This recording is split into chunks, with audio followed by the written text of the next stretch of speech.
At nakabilang mga mamahalin sa sakyan. Makabantay laging bulong ng bulong. Wala namang kasal pero marami ang nakawang.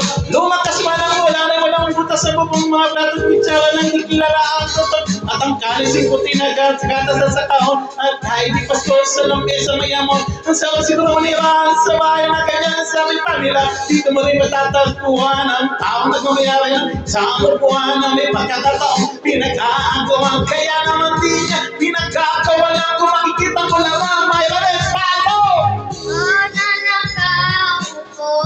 Ay! Subukan nyo naman tumayo. Tumayo kayo! Pagkakatanawin nyo ay nagkalagayan ko. Mawalang galang na po sa taong nakaupo. Alam niyo bang pagtakal ng bigas namin ay di puno. Ang dinding ng bahay namin ay pinagtagtag-yero. Sa gabi ay sobrang init at tumutuno ng yan na hindi kayang bilhin. Upang ilagay sa init ng pinakulong tubig sa lumang takuring uli-uli. Gamit ang pag-asa na inalad naman sa estero na nagsisilping kusina. Sumakay sa aming banyo, makikinahingay sa kayamanig sa kaldero na nagagamit kapag aking ama ay sumisweldo. Pero kulang na kulang pa rin. Kulang mag-30% ang 70 pesos sa magkapang pagkakasya. Di ko alam kung talagang maraming harang mataas lang ng bago o nagbubulag-bulagan naman po kayo. Kahit sa dami ng pera nyo, walang doktor ng magpapakalino ng mata nyo. Kaya, mayaman pasok! Nagsa langit, ang matama ay pamagaling.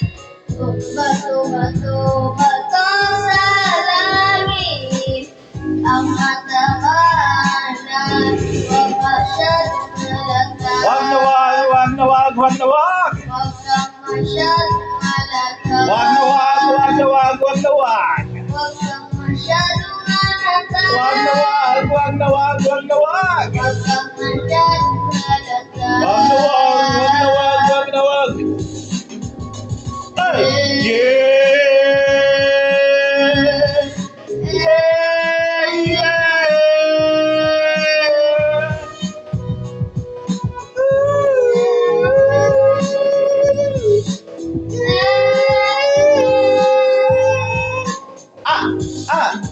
Check it out, man! Oh!